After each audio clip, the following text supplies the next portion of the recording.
తెలంగాణ ప్రజలను వంచించి నయవంచనకు గురి చేస్తూ తెలంగాణ ప్రజలను, తెలంగాణ రైతులను, తెలంగాణ విద్యార్థులను, యావత్ తెలంగాణ ప్రజానికాన్ని సంవత్సరంన్నర నుంచి అధికారంలోకి వచ్చి అరిగోసలు పెడుతున్నటువంటి ఈ యొక్క రేవంత్ రెడ్డి సర్కారు, ఈ యొక్క కాంగ్రెస్ ప్రభుత్వము త్వరలోనే కనుమరుగు అవుతుందని చెప్పేసి కూడా చెప్తా ఉన్నాం. ఎందుకంటే HCU హైదరాబాద్ విశ్వవిద్యాలయ యూనివర్సిటీ భూములకు సంబంధించి 400 ఎకరాల పచ్చని అటవీ ప్రాంతాన్ని, ఆ అటవీ ప్రాంతంలో సంచరించేటువంటి ఏదైతే మూగజీవాలు ఉన్నాయో వాటి ఆత్మఘోష మీ యొక్క కాంగ్రెస్ నాయకత్వానికి, మీ యొక్క కాంగ్రెస్ ప్రభుత్వానికి తగులుతుందని చెప్పేసి కూడా హెచ్చరిస్తూ ఉన్నాం.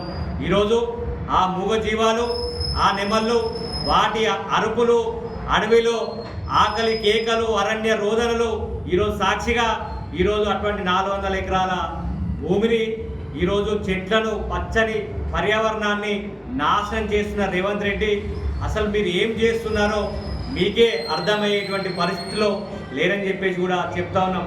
ఈరోజు మీ మీద సుప్రీంకోర్టు మొట్టికాయలు వేసింది కదా. ఈరోజు సుప్రీంకోర్టు ఆర్డర్తో ఈ పనులు ఆగిపోయినాయి.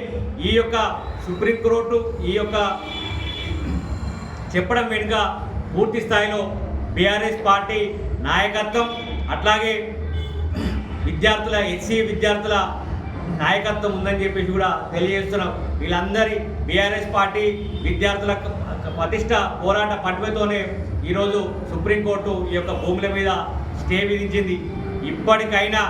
ఇప్పటికైనా పునరాలోచించి కాంగ్రెస్ పార్టీ ఏదైతే ఉందో ఈరోజు అదే HCU భూముల్లో ఫుట్బాల్ ఆడి ఈరోజు అక్కడ చదువుకున్నటువంటి విద్యార్థులను ఈ యొక్క ప్రభుత్వం ద్వారా, పోలీస్ యంత్రాంగం ద్వారా ఫుట్బాల్ ఆడుతున్నటువంటి మాట యావత్ తెలంగాణ ప్రజానీకం చూస్తూ ఉంది. తెలంగాణకు నువ్వు ఏదో ఉరగబెడతావు అనుకుంటే, ఏమో చేస్తావు అనుకుంటే, నమ్మితే అట్టేంటే ముంచినట్టుగా ఈరోజు ప్రవర్తిస్తున్న తీరు ఏదైతే ఉందో దీన్ని తెలంగాణ సమాజం పూర్తి స్థాయిలో ఖండిస్తూ ఉన్నాం. ఈరోజు ఆ యూనివర్సిటీకి సంబంధించిన భూముల విషయంలో పూర్తి స్థాయిలో ఆ విద్యార్థులకు మద్దతుగా ఉంటామని, విద్యార్థులు ఏ పిలిపించినా వారి ఆ పిలుపును విజయవంతం అయ్యేదాకా బీఆర్ఎస్ పార్టీకి సంబంధించిన నాయకత్వం కావచ్చు, పూర్తిగా ఉన్నటువంటి తెలంగాణలో ఉన్నటువంటి యువత కావచ్చు, అట్టి విశ్వవిద్యాలయ భూములకు సంబంధించిన పరిరక్షణ విషయంలో పూర్తి స్థాయిలో ముందుంటామని చెప్పేసి కూడా ఈ కాంగ్రెస్ పార్టీని హెచ్చరిస్తాను. ఇచ్చిన హామీలను నెరవేర్చేటువంటి స్తోమత లేకుండా, నెరవేర్చేటువంటి దమ్ము లేకుండా ఈరోజు మాట దాటవేసి మాటను కప్పిపుచ్చుకునేటువంటి ప్రయత్నం చేస్తున్న రేవంత్ రెడ్డి ఈరోజు నువ్వు ఇచ్చినటువంటి హామీల విషయంలో తెలంగాణ ప్రజానీకం పక్షాన పూర్తి స్థాయిలో నిన్ను దోషిగా నిలబెట్టడానికి మేము సిద్ధమవుతా ఉన్నామని చెప్పేసి కూడా తెలియజేస్తూ ఉన్నాం. ఆ రోజు నిరుద్యోగులకు మాయా మాటలు చెప్పి ఈరోజు నిరుద్యోగ వృద్ధిస్తా, అట్లాగే మీకు ఉద్యోగాలు కల్పన చేస్తా, ఉపాధి కల్పన చేస్తానంటే నువ్వు ఈరోజు తెలంగాణ యువత పూర్తి స్థాయిలో మోసం చేసినావు. తెలంగాణ నిరుద్యోగ యువతను పూర్తి స్థాయిలో వంచి నిట్టనిలను మోసం చేసినటువంటి తీరు అందరూ తెలంగాణ ప్రయాణికంగా తెలంగాణ యువత చూస్తూ ఉన్నారు. ఖచ్చితంగా నీ మీద రానున్నటువంటి రోజుల్లో ఈ యొక్క ప్రభుత్వం మీద దండయాత్ర చేయడానికి యావత్ తెలంగాణ నిరుద్యోగ యువత సిద్ధమవుతా ఉన్నారు. ఈరోజు నిరుద్యోగులకు ఇస్తానటువంటి నిరుద్యోగ వృత్తి ఏది? ఈరోజు గతంలో టీఆర్ఎస్ పార్టీ ఏదైతే ప్రకటించిందో, కేసీఆర్ గారి నాయకత్వంలో ఏదైతే ఉద్యోగ నోటిఫికేషన్ వేసిందో అవి మీరిచ్చినట్టుగా చూపెట్టుకొని తెలంగాణ ప్రజానీకాన్ని, తెలంగాణ యువతను మభ్యపెడతా అంటే ఇక్కడ ప్రజలు చాలా తెలివిమంతులు. ఎక్కడ ఎవరిని ఏ దెబ్బ తీయాలో తెలంగాణ ప్రజానికి పూర్తి స్థాయిలో తెలుసు. ఈరోజు నిరుద్యోగులను మోసం చేస్తే, విద్యార్థులు మోసం చేసి ఇప్పటి వరకు ఫీజు రీంబర్స్మెంట్లో ఎక్కడా ఇచ్చినటువంటి దాఖలాలు లేవు. ఈరోజు చదువుకున్నటువంటి విద్యార్థులు మొట్టమొదటిగా మోసం చేసినటువంటి నిజమైనటువంటి మోసకాన్ని నువ్వు అని చెప్పేసి కూడా తెలియజేస్తాను.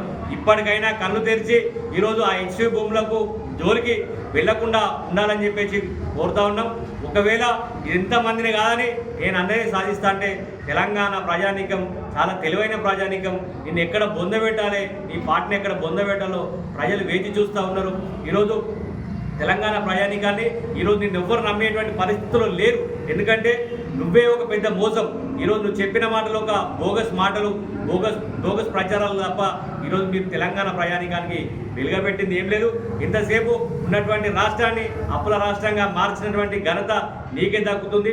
ఈరోజు సంవత్సరంలోనే 1,53,000 కోట్ల అప్పు అసెంబ్లీ సాక్షి చేసినని చెప్పేసి ఒప్పుకున్నావు. ఈ 1,53,000 కోట్లు అప్పు చేస్తే గతంలో కూడా బీఆర్ఎస్ పార్టీ కేసీఆర్ గారు రాష్ట్రానికి సంబంధించి అప్పు చేయడం జరిగింది. కానీ కేసీఆర్ గారు అప్పు చేసి తెలంగాణకి ఏం తెచ్చిందంటే తెలంగాణ ప్రజలకు ఇయ్యనటువంటి హామీలో లేనటువంటి కూడా రైతు బంధును అందించి రైతుకు సకాలంలో రైతు బంధు అందించి ఈరోజు మంచి కార్యక్రమాన్ని శ్రీకారం చుట్టాడు. తెలంగాణ రైతాంగం తెలంగాణ మొత్తం పచ్చని మాగాణం చేయడానికి కాళేశ్వరం లాంటి పెద్ద పెద్ద ప్రాజెక్టులు కట్టిండు. ఈరోజు మీరు 1,53,000 కోట్లు అప్పు చేసి మీరు ఏం చేసిరంటే దుబ్బ మట్టి చేసింది లేదు, వెలుగబెట్టింది లేదు. ఈరోజు ఇవన్నీ ఇచ్చినటువంటి హామీలు నెరవేర్చకుండా తెలంగాణ ప్రజానీకాన్ని మోసం చేసిన తీరది ఏదైతే ఉందో ఖచ్చితంగా అందరు గమనిస్తూ ఉన్నారు. అతి త్వరలోనే నీ మీద మీ ప్రభుత్వం మీద తిరగబడే రోజులు దగ్గరలోనే ఉన్నాయని చెప్పేసి కూడా చెప్తా ఉన్నాం.